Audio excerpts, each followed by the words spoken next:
having a physical bucket list, besides having a sport, because I've already made a video about that, kind of helps coalesce your training or aim your training. You find a valued activity. It kind of constrains you to what you can do in the gym. So for instance, my goal is to run a respectable 40. The thing that jumps to mind is a 4.440 at 40. The marketing writes itself. That's sick. My other goal is to dunk a basketball. I'm a 5'9 and a half, 3/4 and shrinking 40-year-old male. And I don't know how realistic that is. But what it's done is, one, I've just defined those two activities because to me, they're valuable because they're sick. And that can be all that you need to motivate yourself in training. So now that I have these two sick ideas in my training, it occurs to me I need to do training that's going to achieve those ends. So for instance, today I did my plyometrics and I'm going to do my squats.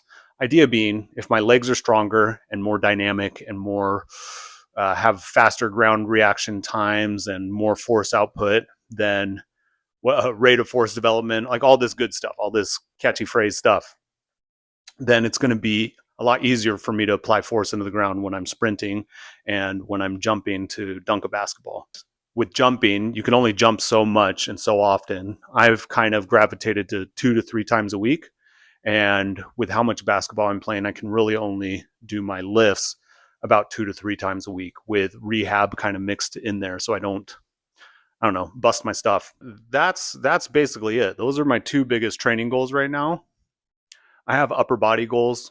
Those are tougher to suss out because I'll tell you what's cool about running a fast 40 and jumping high and dunking the basketball. I play a lot of basketball. To be fast and to jump high is very valuable.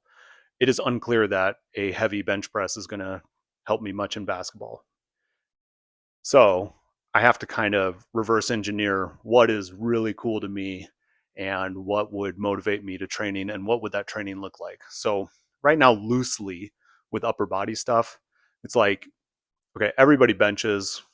Benching's cool.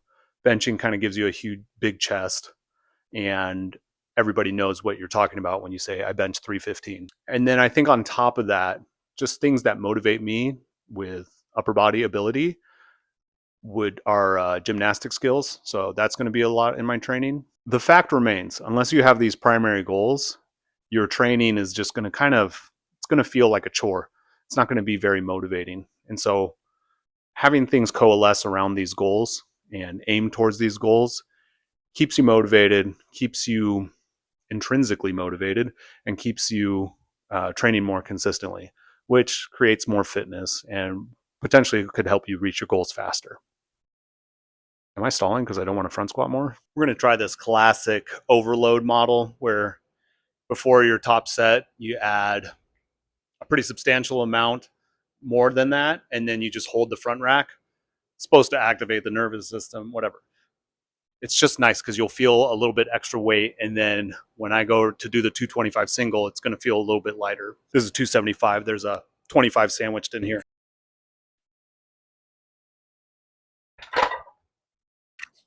I think the most disheartening thing about that is how heavy it feels, and to think one day I'm actually going to be front squatting 275.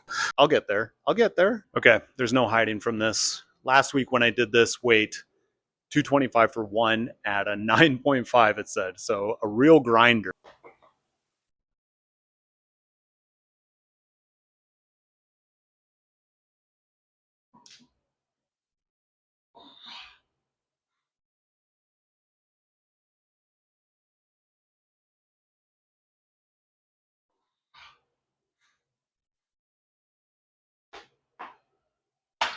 Putting the body on the line for y'all. Okay, I definitely stood up with it twice. That's cool. We'll look at the tape about the form on that. Trying to put it into the quads, and the rating is. I mean, I thought I could have got a third if I breathed a little bit right there. Thought I could have got a third, but so RPE 9. It was an RPE 9.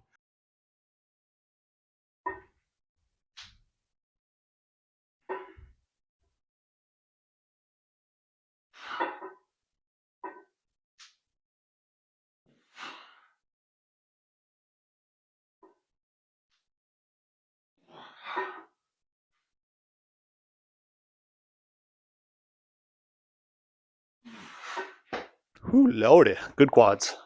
And hard, but not impossible. I can already tell that this thing is going to go on long enough. So I will take you along for this last set of hopefully 5 with 185. I've got a bunch of Nordics and accessories that I'm going to do. So yeah, Nordic hamstring curls, Copenhagen's, hip abductor stuff, some ab roller, uh, all kind of tied towards these goals that I have of running fast and dunking.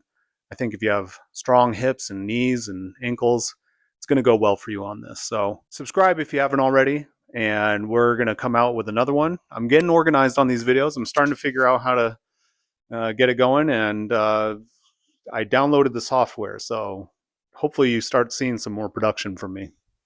Take it easy.